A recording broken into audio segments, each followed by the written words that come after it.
During World War II, there were many men who led ordinary lives before the conflict, but throughout they became brutal monsters and murderers, who would take the lives of thousands of people. Some police officers became members of SS firing squads, known as the Einsatzgruppe, who following German army advances, would round up scores of civilians, order them to dig their own graves, and then massacre them in deep pits on the edge of their own settlements and villages. Still today there are many victims of these death squads who remain under the ground, waiting to be discovered for their stories to live on. Inside of the concentration camps set up by the Third Reich, the slaughter continued, as men and women who had ordinary jobs before the war became trained guards and killers. These camps were set up all across German-occupied lands, with the most deadly, such as Auschwitz, being established not in Germany, but inside of Poland. It was here where over 1 million people succumbed to their deaths, but there were lots of other camps where collections of prisoners were held, and these sites themselves were incredibly feared, and the killing operations were ruthless. There were camps established by the Nazis inside of Czechoslovakia, where many people who were accused of being members of the resistance or who were targeted for persecution were sent to. Inside of a town known as Terezin, a camp was established inside of a fortification known as the Small Fortress. This was where a Gestapo prison was found. But the Small Fortress saw untold horrors during World War II, and there was a huge degree of torture administered there, and there was a lot of executions ordered there too. But one man who oversaw the Small Fortress of Terezin and the Nazi crimes committed was Heinrich Jöckel, a man who is not as well remembered alongside other commandants of camps such as Rudolf Höss. But Jöckel's crimes were horrific and brutal, and he would be executed at the end of the war using pole hanging because of his terrible actions. But what did he do? To support our channel, please make sure to subscribe. Heinrich Jöckel was born on the 10th of July 1898, and he had a relatively normal upbringing and school life. There was little in his early life that would allude to the fact that he would one day become a butcher and a monster. He worked at the age of 15 on a farm, helping gather the harvest, and performed other duties, but then as the First World War broke out in Europe, he was ordered to join the German army, and then go and fight on the front lines. He did see service on the battlefields of the Western Front, but a few years later, Jöckel returned to working on a farm, presumably as his expertise and manpower was needed to feed the German people back home, or to gather food which would then be sent to the soldiers who were fighting in the trenches. After the end of the First World War, the German people were forced to accept the Treaty of Versailles, the legislation that stipulated that the Germans were the main aggressors of the conflict, and that they should accept the blame and also pay a huge degree of reparation payments to rebuild France and Belgium as punishment. The Treaty of Versailles was largely hated by the Germans, and it led to a huge amount of domestic problems. The Weimar Republic, which was established, became incredibly unpopular, and paramilitary groups such as the Freikorps would rise up and would begin revolts and fights would break out on the streets. It was in this chaos that Adolf Hitler and the Nazi Party rose to power and prominence, with people beginning to search for solutions to their problems in the form of extreme politics, and those who promised to fix the economy. The Nazis and Hitler promised to restore German and national pride, which was at an all-time low, but they guaranteed that people would have food and bread on the table, a job and disposable income to spend, all whilst the economy was experiencing the hardship of hyperinflation. Heinrich Jöckel was one of millions who flocked to join the Nazi Party, which was rebuilt and promoted following the failings of Hitler's Munich Putsch, his attempt to take control and seize power in Bavaria. Hitler intended to spring a national revolution, but Jöckel joined the party officially in 1931. Within 2 years he had become a member of the SS, a group that began as Hitler's personal bodyguard detachment, but they then, under the leadership of Heinrich Himmler, became the guards of the concentration camps, and a force who would later have the blood of millions of people on their hands.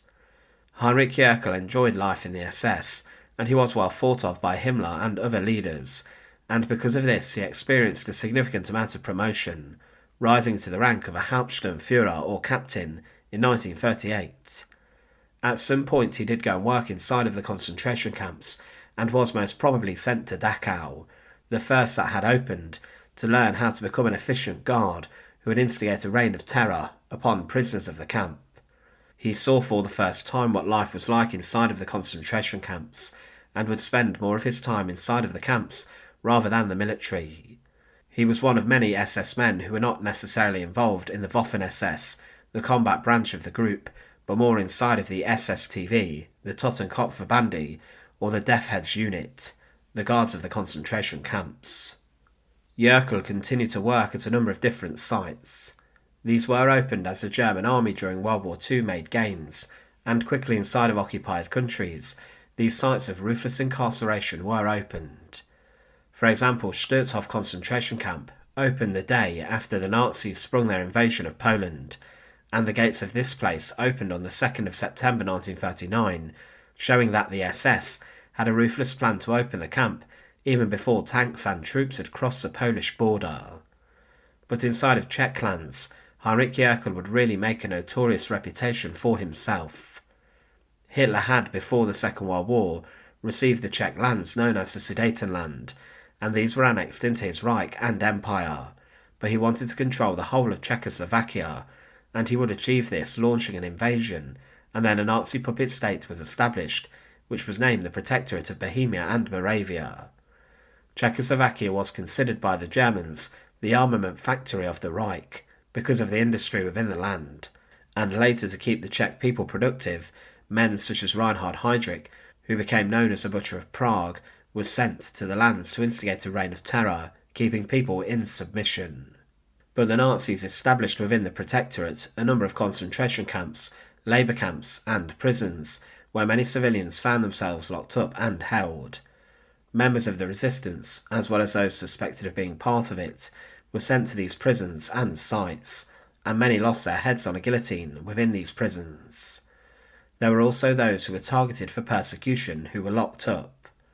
Jöckel arrived inside of the country as a commander of a group of order police men, and under his command there were 2 different labour camps established in 1939, and specifically he was given command of the Skroshowitz concentration camp. This site was part of many forced labour camps established within the Sudetenland territory, and specifically Jöckel's camp was found within a former sugar refinery. Within this site, a huge amount of slave labour was used, and a number of German officers brutalised and forced the prisoners to work incredibly hard, with Jöckel overseeing the site. After being based there for some time, Heinrich Jöckel was then moved to go and work within a Gestapo prison, which was known as the Small Fortress of Theresienstadt or Terezin. He arrived there in June 1940, and this camp was run by the Nazi secret police, and it had been open for some time within the Small Fortress, and established was a forced labour site known as Terezin.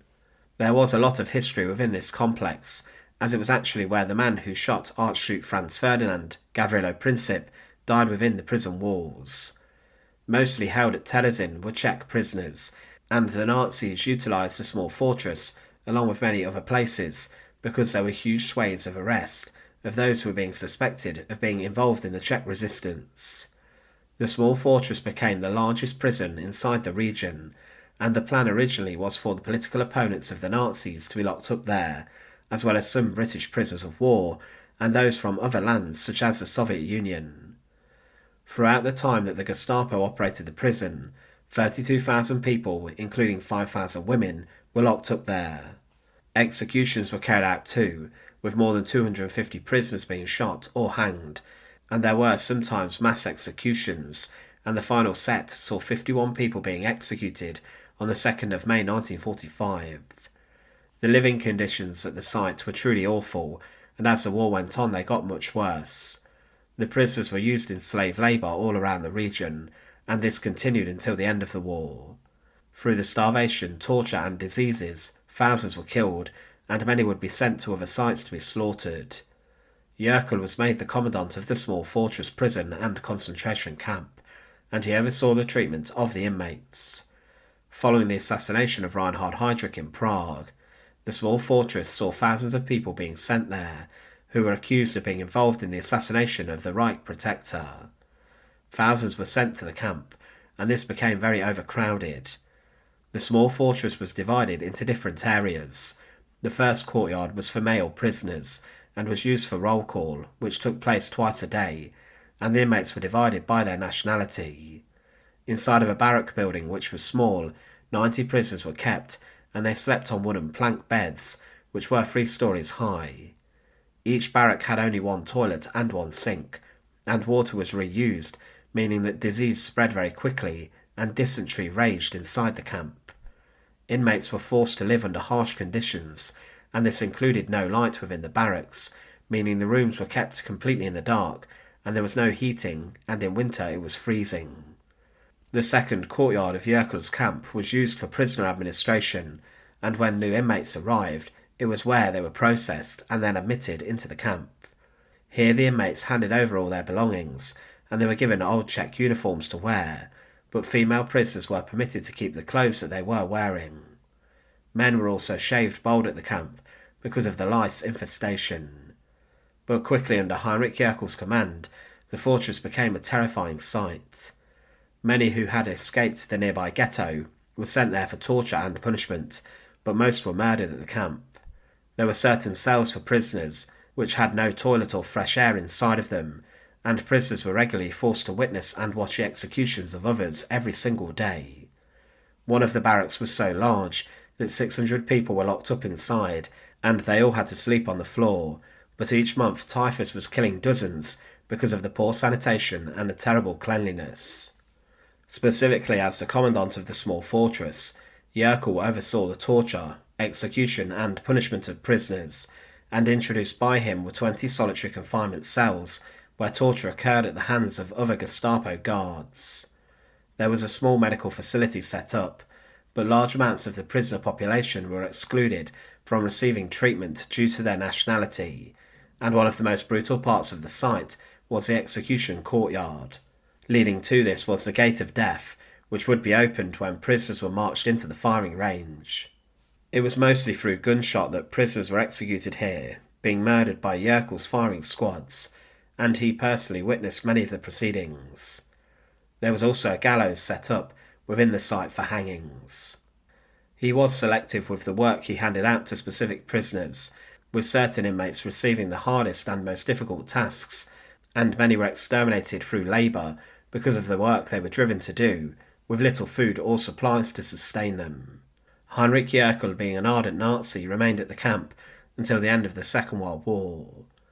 As things turned against the German army following Stalingrad, things became much more severe at the small fortress, and Jöckel ordered 53 prisoners to be executed, and these were shot as he made his own arrangements to flee the camp for his own safety.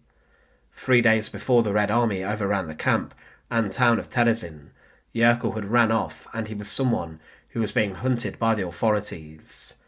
He told his family to leave him and go back to Germany on their own, and he made his own way back, but was later arrested by the American authorities. At the end of the war, the Allies would extradite many Nazi war criminals back to countries where they committed most of their crimes, so they could be brought to justice in front of the people who saw most of their offences. Heinrich Jöckel was extradited to Czechoslovakia, who wanted to try him for war crimes. He was brought to trial for his crimes as a commandant of the small fortress, and was actually imprisoned and locked up inside of the very prison camp that he oversaw, in the cells for the Jewish prisoners, which were said to have been the worst, most cramped and dirty.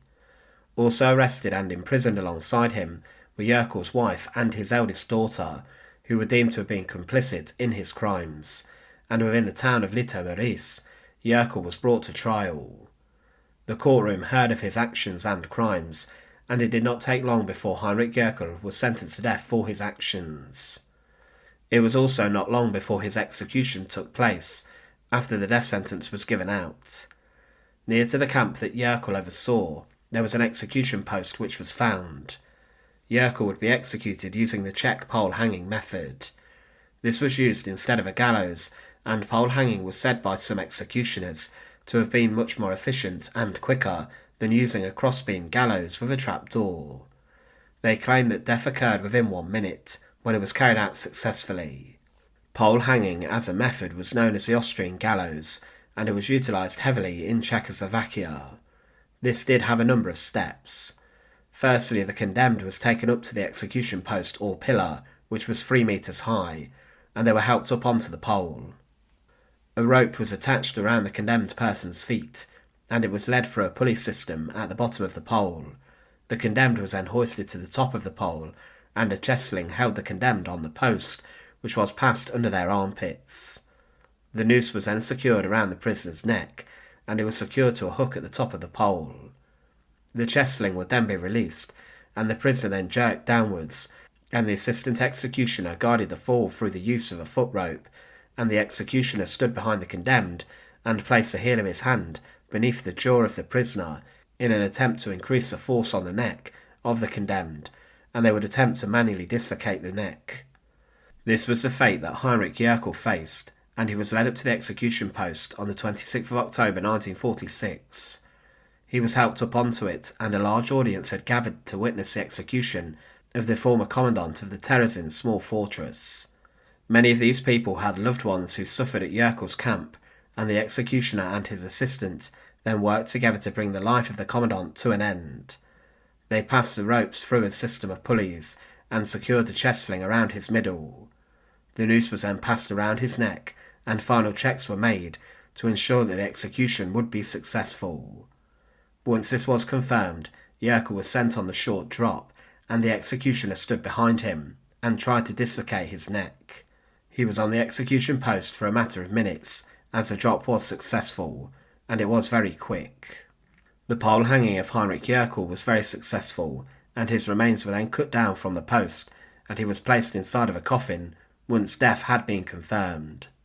Heinrich Jöckel was the commandant of the Small Fortress concentration camp, a place where thousands of people died, and the sight was horrific in its treatment of the prisoners. He was one of many Nazi commandants who at the end of the war were brought to trial and were given the ultimate punishment of execution for their actions, and he is remembered alongside men such as Rudolf Höss and Josef Kramer, who commanded concentration camps and paid for their crimes with their life, being executed in front of many witnesses. He was executed using pole hanging, very close to the camp which he oversaw. Thanks for watching. To support our channel, please make sure to subscribe, and once again, thank you so much for watching.